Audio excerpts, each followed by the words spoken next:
Go to overcomecompulsivehoarding.co.uk/online therapy to get 20% off your first month of cognitive behavioural therapy, with weekly sessions online with a therapist, in addition to worksheets, a journal, meditation and yoga videos, and unlimited messaging. There's strong evidence that CBT can help people who hoard, and accessing therapy online can be affordable and accessible.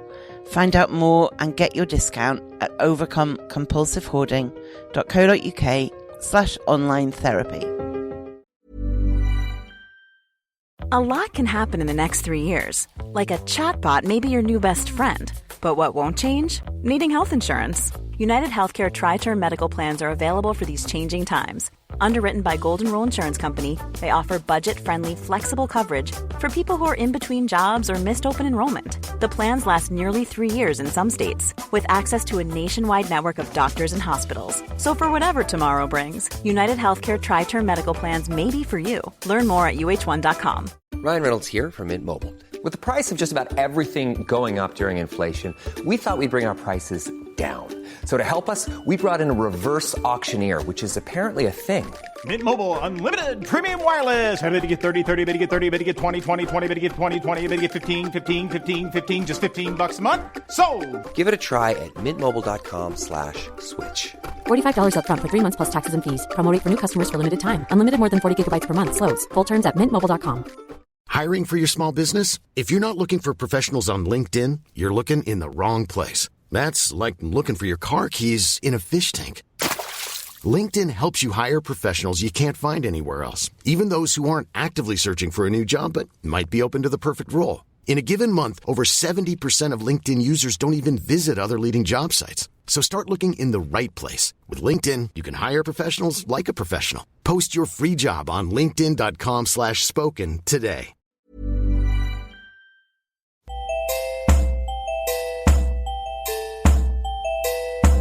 Welcome to the Overcome Compulsive Hoarding with That Hoarder podcast.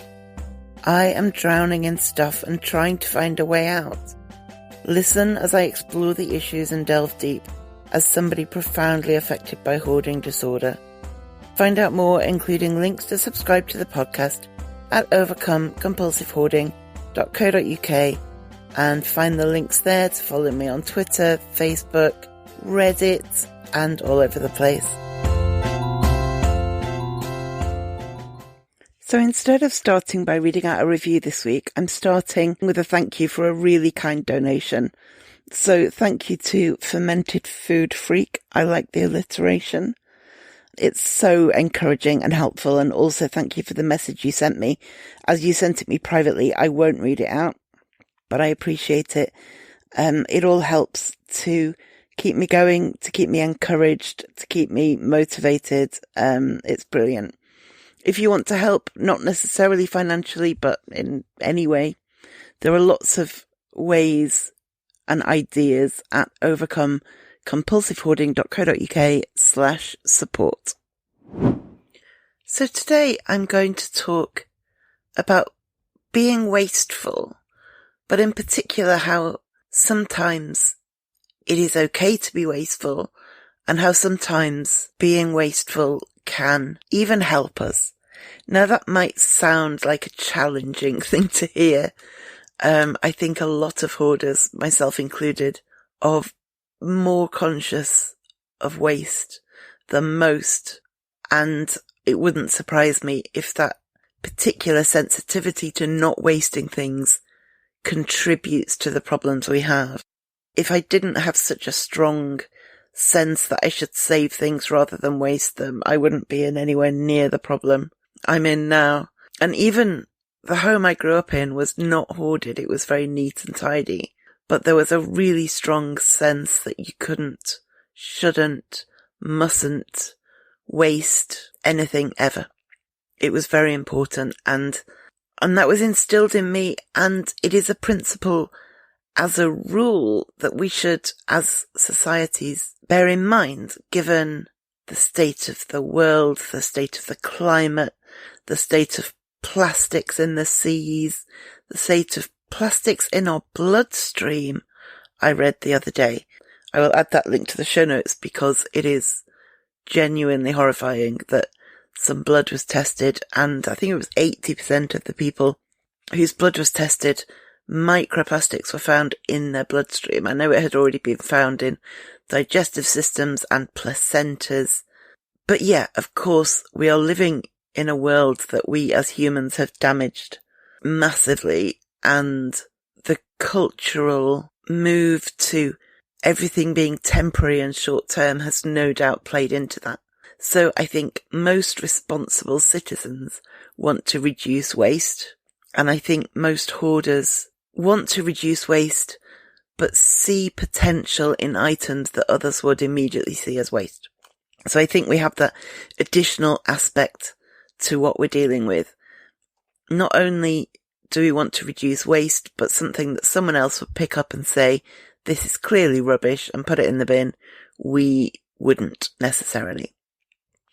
So that can exacerbate our hoarding, because if you have two people and they don't want to waste, for instance, food, then, and one of them's a hoarder and one of them isn't, and they find at the back of the fridge something that went out of date last month, the person who isn't a hoarder may well throw it away, and the person who is a hoarder may well want to keep it. Same with, I think I've used this example before, but it's a big one for me. Used envelopes. Your average person, once an envelope has been used, will throw it away. And they won't see that as wasteful. They will just see that as the natural order of things. I have two issues with throwing away envelopes. One is that you can get, I probably shouldn't tell people this, but you can get little envelope-sized stickers that you can use to reuse an envelope. And I used to do that all the time. I stopped doing that because it required a degree of organisation that I didn't have, but that didn't necessarily translate to then throwing away envelopes, because something in me knew that they could be reused and that would be better. The other reason I have trouble getting rid of used envelopes is because often they have nice squiggly patterns on the inside that I really enjoy and would like to use in arty projects. And I have in the past used them in arty projects, and that reinforces in my disordered brain that they should be kept and cherished and not thrown away. So with those as examples, you might be seeing or understanding how hoarders, like most people, don't want to waste, but that we have almost a different sensitivity to what waste is and what isn't. So we might keep things that other people, even people who don't want to waste things, would throw away without thinking, because they are waste. Out-of-date food has to go. Used envelopes have to go. You may have heard my slight disappointment in that second one, but it's true. I'm working on it. And so the very understandable desire to not contribute to the worldwide problem of excess waste is a good one. It's a good principle to hold. But when you are a hoarder, it's one you have to be particularly careful of, because holding on to it, that as a principle too strongly in ways that other people just don't, is detrimental to the progress we want to make. If we want to de-hoard our homes, if we want clean, tidy, uncluttered homes, we have to keep that in mind when deciding what to do or what not to do about the waste around us. And what I wanted to talk about in particular today were times when doing something that you might previously have considered wasteful can be helpful in de-hoarding, and how that can actually be okay. We have to allow ourselves that if we're going to make any progress at all. So I have ongoing issues, full stop, but in particular I have ongoing issues with doing the dishes. I hate doing the dishes. I hate doing the dishes so much. I have always hated doing the dishes. It's a task I put off and put off. And then because I put it off and put it off, then by the time I get round to it, because I have no more dishes to use, every bit of pasta sauce, every bit of gravy, every bit of leftover curry is dried on to the dishes and the pans, making it 100 times worse and reinforcing to me that washing up is terrible and the worst task in the world. So it's a self-perpetuating vicious cycle. I hate doing the dishes, so I don't do the dishes. And because I don't do the dishes, by the time I have to do the dishes, then doing the dishes is worse than ever. And recently, I've started doing something that I previously wouldn't have considered because I would have considered it wasteful, but that actually has changed my life a bit. And that is when I finish a meal, I use paper towels to wipe the majority of any residue off my plates. So if I have had pasta and vegetables in a nice tomato sauce and I've eaten as much as I'm eating, then I use paper towels to wipe the plate, not clean enough to put away, but to wipe the sauce off the plate. Same with any kind of residue like that. Now, I didn't do this for years because I refused to buy paper towels for years because I believed they were a waste of paper when you could just use dishcloths and a tea towel to do any tasks that people use paper towels for. I didn't want to waste paper when washable cloths do exactly the same job. But then for other complicated reasons, I ended up buying a pack of paper towels. And I don't know why or when I had the idea to start using them to wipe my plates after I used them. But it is amazing. Now, you might be listening thinking, well, you could save the waste of the paper towels by just washing your dishes as soon as you've used them. And yes, of course I could. But the fact is, I am in my 40s and no amount of self-persuasion or strategies or tactics have ever made me wash my dishes as soon as I use them. I have tried everything and I can't and I don't and I won't. And so if you're listening critically because you're quite good at washing your dishes, then, I'm pleased for you. But this is a thing that I found impossible. And so now when I do go to do my dishes, when, necessity strikes, they are so much easier to clean and they don't need to be soaked. Because that was another thing. I would think I need to soak these now. And then I would just leave them to soak for another 3 days and they'd be gross in different ways. They don't need to be soaked. They wash quite quickly. And so washing up as a task is not as horrendous as it used to be. So that got me thinking about this topic, because I do still cringe a bit at the waste of paper, but I know that it's a relatively small environmental impact or wasteful impact on the world. And the difference it is making in my life is dramatic.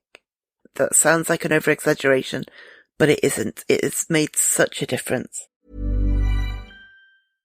Flexibility is great. That's why there's yoga. Flexibility for your insurance coverage is great too. That's why there's United Healthcare Insurance Plans. Underwritten by Golden Rule Insurance Company, United Healthcare Insurance Plans offer flexible, budget-friendly coverage for medical, vision, dental, and more.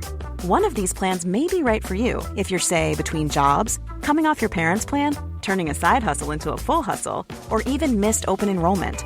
Want more flexibility? Find out more about United Healthcare Insurance Plans at uh1.com.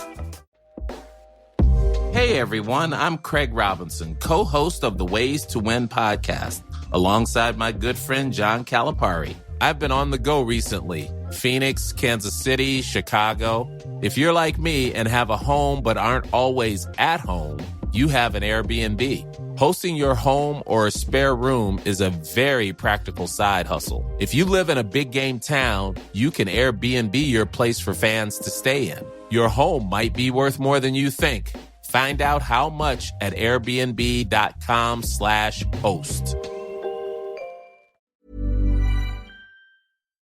And I was thinking about other times I've done this, and I put a rule in place a few years ago that if I eat in my house anywhere other than my kitchen, then I have to use disposable cutlery. And that also might initially sound massively self-indulgent, or I don't even know what that sounds like, but basically, whenever I eat anywhere other than my kitchen, and I would use my regular cutlery, I would basically never see that cutlery again. Something would swallow it, I don't even know. But I was getting through a lot of cutlery, because whenever I ate somewhere else, I just lost it invariably and never saw it again. And it was when I was having to rebuy an entire cutlery set because I had so few forks left that I thought, this is ridiculous. I can't sustain this degree of loss of stuff, loss of essentials. I mean, you need forks.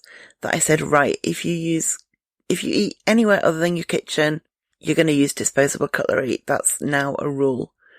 And it felt wasteful, but it also made my life easier. And if you consider buying disposable cutlery versus rebuying regular cutlery, I don't know which has the most waste. But in terms of my own day-to-day life, it made a real difference. Now, there's something you can do, and I wouldn't generally recommend using disposable things when you can use non-disposable things, but I think we need also to give ourselves a break from time to time. We need to stop holding ourselves to these paradoxically high standards, because they are such high standards that they're impossible to meet. And also, the paradox is that having those high standards results in what many people would consider to be the extremely low standards of the way we live. There's a real paradox there. We don't want to waste, and yet we have homes full of stuff that we never use. That is waste. And while, of course, we should all aim to reduce waste, we should aim to not overbuy, whether that's food or pens or cars, whatever your thing is. But also, if there is something that produces a relatively small amount of waste that will have a disproportionately positive effect on our lives, then we need to give that proper consideration. If you're listening to this and thinking, I have that exact same issue with washing up, and maybe if I use paper towels to clean my plates so that when I eventually get round to washing them, they're not as awful, maybe that would really help me, but paper towels are wasteful, blah, blah, blah. Give it a try. It may not help you in the way it's helped me, but it has really helped me. Dramatically. It sounds like I'm being over dramatic by calling it dramatic, but honestly, such a difference. But the other thing to think about is whether being what we might consider to be wasteful, whether we can mitigate that to some degree and make it as positive as possible in the circumstances. So for instance, I'm using paper towels to clean my dishes, but I'm not using plastic wipes or wipes that contain plastic or that don't biodegrade. For me, that's a line that I don't particularly want to cross. Some people, they can't clean their home unless they use non-biodegradable wipes. If I am cleaning a surface, for instance, in the days I had surfaces that were cleanable and not covered in stuff, I wouldn't ever use disposable wipes for those. I would always use like a spray cleaner and a dishcloth.